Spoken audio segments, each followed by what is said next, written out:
చనిపోయిన 11వ రోజు వరకు వీళ్ళు ఎవరు హీరో కానీ ప్రొడ్యూసర్ కానీ ఎవరు కానీ ఆ కుటుంబాన్ని చనిపోయిన కుటుంబాన్ని కానీ హాస్పిటల్లో చావు బతుకుల మధ్యలో ఉన్న పిల్లవాడిని పరామర్శించడానికి కూడా పోలేదు అధ్యక్ష. ఇది ఏ రకమైన మానవత్వం అధ్యక్ష? నాకు అర్థం కాలే.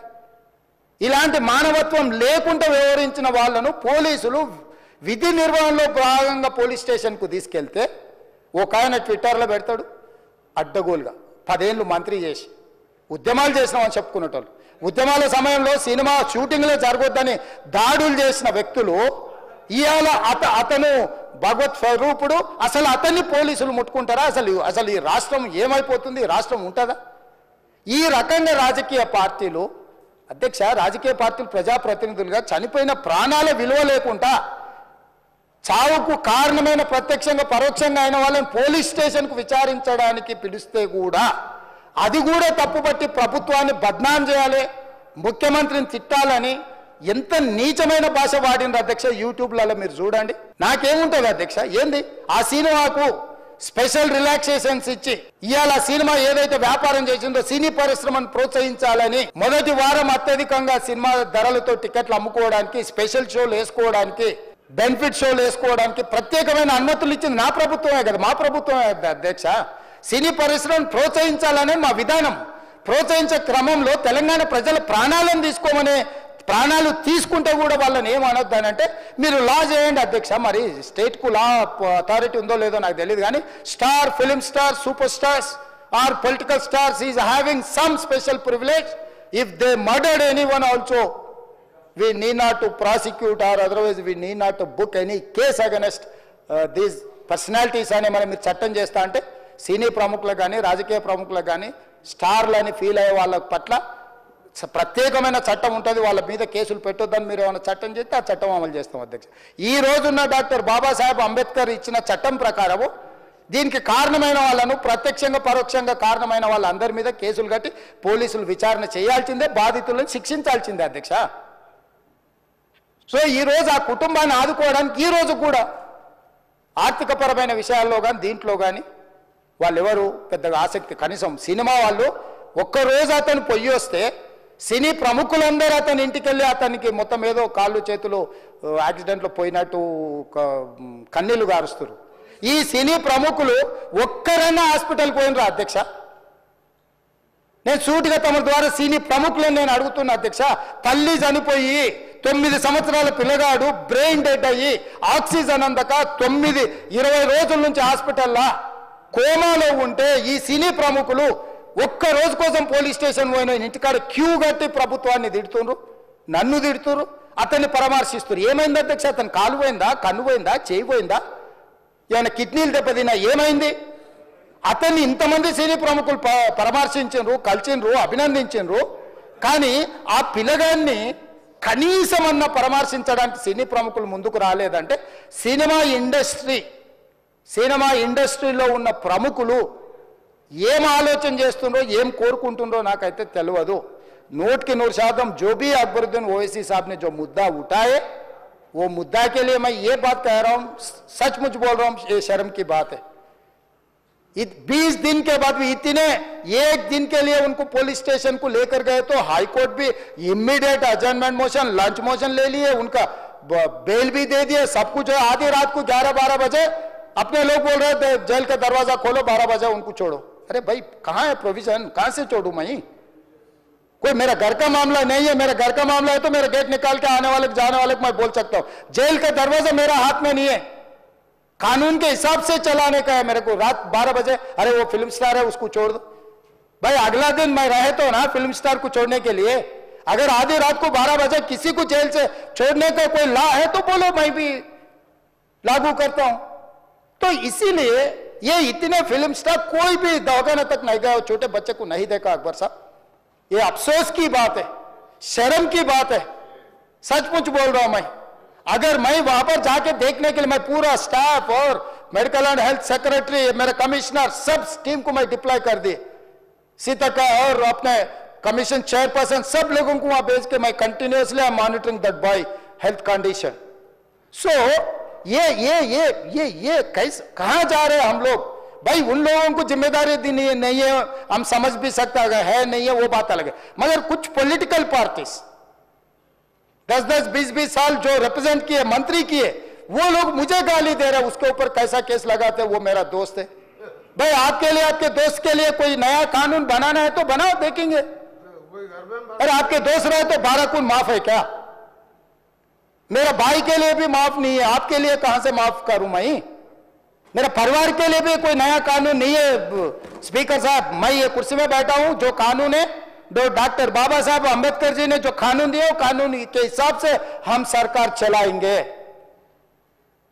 जो अकबर साहब ने जो बात लिखा, कुछ प्राइवेट डिस्कशन है, कुछ पब्लिक विजुअल्स है।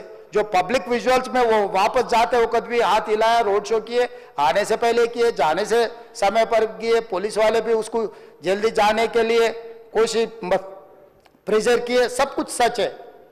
मगर उनको तो बेल मिल गए। अभी कानून तो हम मानना ही पड़ता। तो ये हकीकत है, सचमुच है। मगर ये अफसोस की बात है।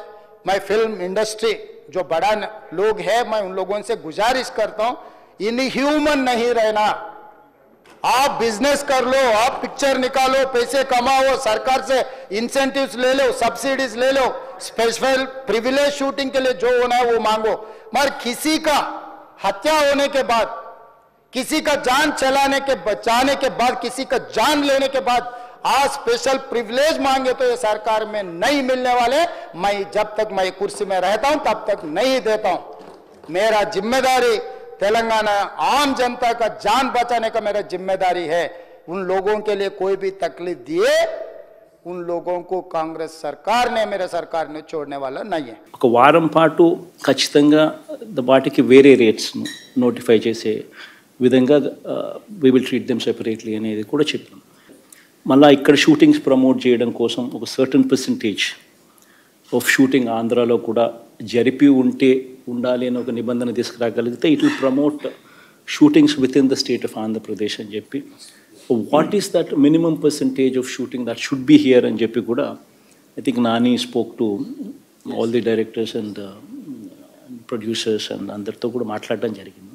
Then he said, he came to me with the figure of 20% పెడతాము, so that it will promote shootings with in the state of Andhra Pradesh అని చెప్పి మీరందరూ కూడా ఆ ఫిగర్ అయితే బాగుంటుందని మీరంతా ఎక్స్ప్రెస్ చేసినారని కూడా తను చెప్పినాను నాతో.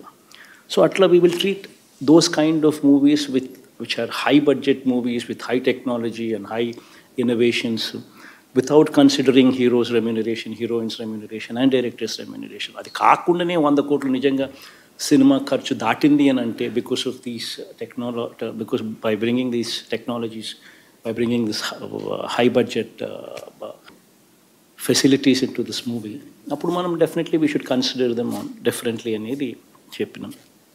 కనీస రెవెన్యూస్ కూడా రాకపోతే సినిమాలు తీసే పరిస్థితి కూడా తగ్గిపోతుంది. సో అది కూడా బ్యాలెన్స్ చేసుకొని సినిమాలు తీసే పరిస్థితిలో కూడా ఎంకరేజ్ చేయడం ఎలా అనే దానికి కూడా రీజనబుల్ రేట్స్ రావాలి అని చెప్పి కూడా ఆలోచన చేయడం జరిగింది. So we're to bring a fine balance between cinema చూసే ప్రజలకు కూడా మరి ఇబ్బంది పడకుండా ఉండే రీజనబిలిటీని తీసుకొస్తూనే అట్ ది సేమ్ టైం మన రేట్లు సినిమా పరిశ్రమను పెంపొందించే విధంగా ఉండేట్టుగా ఒక ఫైన్ బ్యాలెన్స్ క్రియేట్ చేస్తూ రేట్స్ను కొంచెం మోడిఫై చేసినాం. సో రేట్స్ను కూడా I think by and large those rates seem to be going well. But at the same time, we are fighting with a situation where Netflix is giving it, Amazon is giving it 1,000 rupees per annum, 80 rupees per month though, Amazon is displaying OTP. So if we do not draw a fine balance, we will also encounter a situation where people coming to the theaters also would drop. Because that's the competition that we are in. And we had a lengthy discussion on that. And slowly now, మీరు కూడా shift over to Andhra. అందరికీ విశాఖపట్నం స్థలాలు ఇస్తా, అందరికీ shot in Andhra, sir. I don't know if it's coming to your notice. So we'll make it even more a bigger hub. Because, Andhra contributes so much also. In fact, the very fact that, Telugu is, Telangana to compare just Telangana contributes only 35-40% of the revenues to your film industry, whereas Andhra contributes, even population-wise also, we are 60% when compared to 40% of Telangana. And revenues-wise also, it's much more. Theatre kuda money ఎక్కువ. So in fact, బాగుంటుంది కూడా. In fact, environment కూడా అందరికీ విశాఖపట్నంలో స్థలాలు ఇస్తా, అందరికీ will make it another ఒక Jubilee hills kind of an area create చేద్దాం, అందరికీ విల్ గివ్ స్థలాలు ఇస్తాం. స్టూడియోలకు కూడా ఇంట్రెస్ట్ ఉన్న వాళ్ళకు ఎవరైనా ముందుకు వస్తే స్టూడియోలు పెట్టడానికి వాళ్ళకు స్థలాలు ఇస్తా. Will make Visakhapatnam is the biggest city that we have in separate Andhra Pradesh that we have. That is the only place with little bit of push can compete with Chennai or Bangalore or Hyderabad at some stage. That can be done, sir. Provided all of us are together. Provided we own that city. Provided we go there. Provided we own that city. అప్పుడు automatically Visakhapatnam అనేది కూడా ఈ రోజు కాకపోయినా కానీ ఇంకొక 10 ఏళ్ళకో 15 ఏళ్ళకో 20 ఏళ్ళకో on par with Hyderabad or Bengaluru or Chennai somewhere we will get. But it should be మనమంతా ఓన్ చేసుకోగలిగితేనే జరుగుతుంది. సో ఫస్ట్ థింగ్ దట్ ఆ లీప్ రావాలి అని అంటే ఫిల్మ్ ఇండస్ట్రీ ఫస్ట్ విశాఖపట్నంకు షిఫ్ట్ కావడానికి my request to all of you is please consider. అందరికీ స్థలాలు ఇస్తా, స్టూడియోలకు కూడా పెట్టుకునే దానికి కూడా వేరే మళ్ళీ స్థలాలు ఇస్తా, అందరికీ ఇళ్ళ స్థలాలతో పాటు అందరికీ స్టూడియో స్థలాలు కూడా ఇస్తాం. Let's everybody start owning that Visakhapatnam. That's my request from. So by and large happy to note that మీ అందరికీ సంతోషం కలిగించిందని చెప్పి I'm happy to note that. So hopefully we will work together proactively to support the industry. Not only support the industry to flourish, but also to ensure that industry kuda shift gaadanik kuda Visakhapatnam shift gaadanik kuda whatever కలిసికట్టుగా అడుగులేద్దాం.